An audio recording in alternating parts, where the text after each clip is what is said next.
Hello YouTube, it is I, Vincent, back again with yet another guitar video. I spend a lot of time on this channel talking about why I might not like certain things, or why you guys might not like certain things. So I thought for this video I'd try to lighten the mood a little bit and talk about stuff that I actually do like. And more specifically, I will be designing my dream electric guitar with everything that I actually do like. And to do that, I will be using the lovely, drumroll please, Balaguer guitar configurator. Oh wait, other way.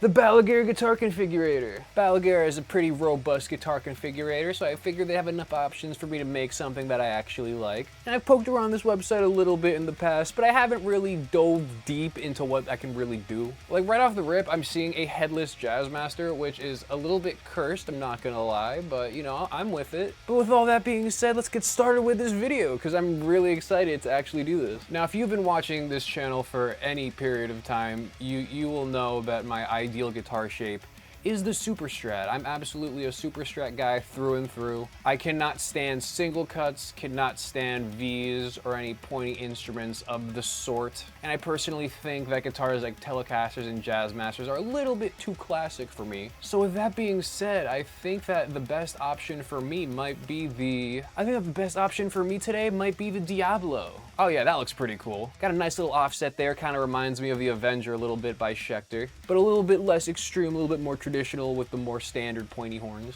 Now first things first, we need to actually decide the number of strings and the scale length. I am a big fan of 7 strings, but I think for today we're gonna stick with the 6 strings. I think that I use 6 strings more in my songwriting. As for the scale length, it's absolutely gonna be 25.5. And then we gotta decide if we want this to be a neck through or a bolt-on or a set through neck. Me personally, I'm a big neck through guy. I like the way that it feels. I am a big fan of the snappiness that comes with bolt-ons, but frankly, that's just something that I can EQ later on, and I'd much rather prefer the upper fret access that comes with having a neck through body. And now we gotta move on to the actual wood of the guitar itself. Now, as for the body core wood, I'm gonna go with roasted ash.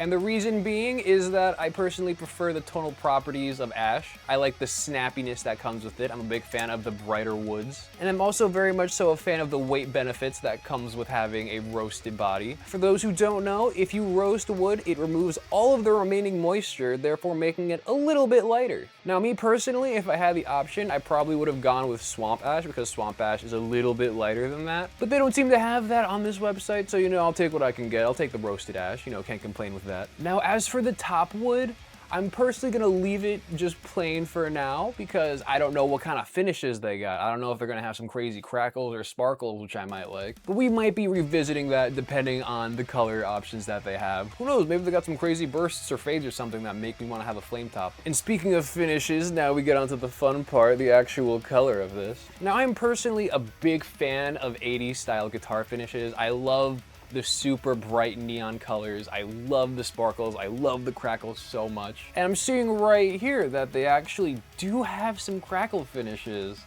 So I'm gonna definitely have to do that. Oh yeah, we're cooking here. We're cooking here. Wait, I kinda wanna see if I can combine the crackle and the sparkle. You can combine the crackle and the sparkle.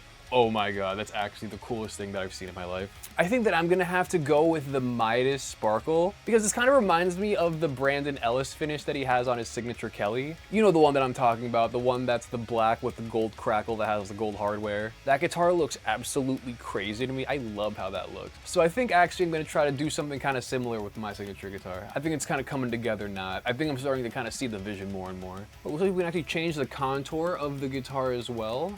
Let's see. Oh, the carved top looks kind of nice. Flat top looks kind of plain, but that's to be considered. You know, it's flat. I think that I'm gonna have to stick with the original bevel top. The reason being is that I kind of prefer the ergonomics of a flat top that kind of has that forearm carve over an actual carved top. I think that the carved top does look a little better in this context, but just in terms of ergonomics, I'll prefer this. And if I'm building a guitar that's my perfect dream guitar, it's gotta be perfect in every single way. And now it seems that the body's pretty much done for now. Let's move on to the neck, starting with the headstock. Me personally, I'm an inline 6 guy through and through, especially the reverse ones, because I feel like it's a little bit easier to get to the tuning knobs from underneath than it is to kind of wrap your hand around the top. And obviously we gotta be matching the body finish because that would look really corny if it didn't. with the gold logo, of course. Oh, that looks crazy good, low-key. I just bashed my knee into my desk. That was not pleasant. And now we gotta go on to the neck wood. Again, same thing with the body. I prefer the brighter, snappier necks. So I'm gonna have to go with the roasted maple, again, for the same reasons as I went for the roasted ash body. And obviously have to go with the thin neck profile because we're gonna be shredding like crazy on this thing. And now we gotta go with the fretboard wood. Now I'm very tempted to just stick with plain black ebony or black richlight just to keep this all stealthed out. But honestly, I think having the maple kind of pops a little bit more, and I think I like that. Let's play around with these woods a little bit more, because I'm actually not really sure. I think the roasted maple looks kind of gross in this context. I do like roasted maple, but you know, not really feeling it here. I think actually having flame maple for a neck would be really crazy, because I do like having figured woods, but I also really like the crazy finishes. So this kind of lets me have the best of both worlds. I get that nice pop from the bright wood of maple while still having that really nice figure. Now what else do we got here for the neck? I'm kind of curious. Number of frets, okay. Definitely not gonna be having a 22 fret guitar.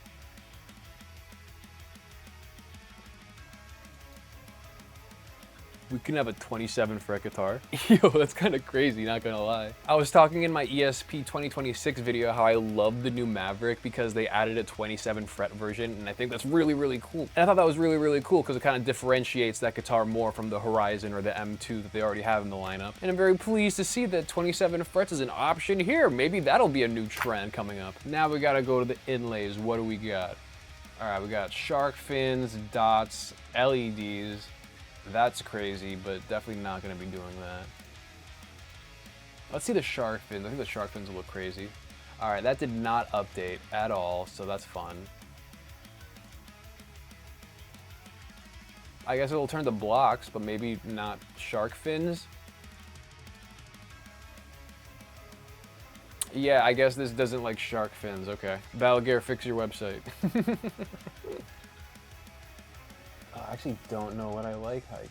2 hours later. I think I'm gonna go with the offset dots for this one. Honestly, I'm just so used to having offset dots from both of my ESPs that I'm just kind of used to it at this point. Plus, I kind of like having the fretboard a little bit more empty to kind of put more emphasis on that gorgeous flame that it has. For side dots, we're obviously gonna have lumen lays. I'm way too spoiled with that to not have it. And gotta have black binding because, ooh, that looks real nice.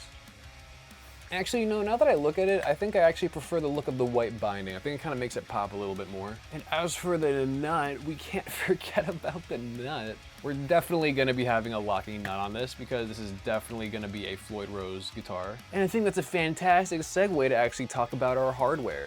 Starting with the bridge, like I said, we're obviously gonna be having a Floyd Rose tremolo on this. Going with the Floyd Rose original, can't go wrong with that. The best bridge in the industry, in my humble opinion. And this hardware color's gotta be gold. It's gotta match, oh yeah, that's perfect. I absolutely love the combination of the sparkle crackle finish gold with the gold hardware. This is gonna look absolutely crazy when we have some gold pickups in here. It looks like we can have a pick guard too. I'm kinda curious, I don't really know how a pick guard is gonna look in this context, but oh, that's cursed. That's cursed, I hate that. I hate that. Maybe black, nope, that's still cursed. You know, we're gonna stick with no pick guard, you know, that might have been a little too ambitious for this project here. And now the fun part, the pickups. Now I always talk about how EMG 81s are just my favorite pickup, bar none of all time, but you know, I'm kinda curious to see what options that they have. You know, we're going custom, this is the most perfect guitar ever, you know, we gotta really see what we can do here. Absolutely gotta go humbucker, because why would I not have a humbucker in the bridge? Let's see bare knuckle. Ooh, okay. That looks kind of hard, not gonna lie. I'm a big fan of how that looks. 2 hours later. Now, after painstakingly scrolling through all the pickups for an obnoxious amount of time that I'm definitely not gonna make you guys all watch, I've decided to land on a singular bare knuckle Blackhawk in the bridge. The reason that I went with this pickup configuration and this pickup in particular is because A, I think that this looks really, really cool. I love the way that those bars look. Secondly, the bare knuckle Blackhawk has actually been described as having some very similar properties to active pickups despite being passive. And every sound clip that I've heard of the bare knuckle Blackhawk has been amazing. So I'm very, very intrigued to see how it actually sounds in practice. I feel like it's something that I would really enjoy. And Bare Knuckle has yet to really disappoint me in any of their pickups that I tried, so I feel like I'll definitely love this one. As for why I went with no neck pickup, A, I didn't really like the neck pickup options that they had for single coils, if I'm being honest. And B, I also don't really use my neck pickup all that often. On my purple Kramer, it's only a singular pickup, and I thought that I would miss having a neck pickup, but honestly, I really enjoyed just having the bridge pickup. Just having the one pickup there, one knob, really simple controls, I really enjoyed that. And I didn't really feel like I was missing out on anything, and honestly, I feel like that guitar has so much more sustain than any of my other guitars. Plus, I don't know if this is a hot take, but I kind of feel like a lot of people use the neck pickup to kind of mask their sloppy lead playing, so this just forces me to play cleanly. As for the control pattern, we are going for one singular volume knob. I don't need a tone knob. Frankly, I don't even need a volume knob. I have a guitar that is only a kill switch, and it works perfectly fine for me. And as for the actual knob itself, we're gonna stick with the metal dome. I think having anything else would make this a little too over the top. And with all that being said and done, here it is. Here's my perfect ultimate dream guitar if I had to spec out a guitar to whatever I would want. Shout out Balaguer Guitars. They're not sponsoring this video or anything, but they have a really good guitar builder, and this was a lot of fun to make. I don't think I'll ever be able to afford this because you see that's a big number, $34.70. But you know, a man can dream. Unless Balaguer, you want to hook me up or something. That'd be pretty cool as well. Not gonna lie. But in all seriousness, I love how this guitar came out. It looks killer. It's spec'd out exactly how I would want it. If I had a signature guitar from any brand, it probably looks something adjacent to this. Probably a different shape because, you know, this is a Balaguer shape, but you know. But that's enough of me yapping for one video. I open the floor to you guys now. If you guys had your own dream custom guitar, what would you guys spec it with? If you guys like this video, please feel free to leave a like or a subscribe. It certainly helps me out immensely and I can keep making fun videos like this one. And with all that being said, I will see you guys in the next one. Peace out.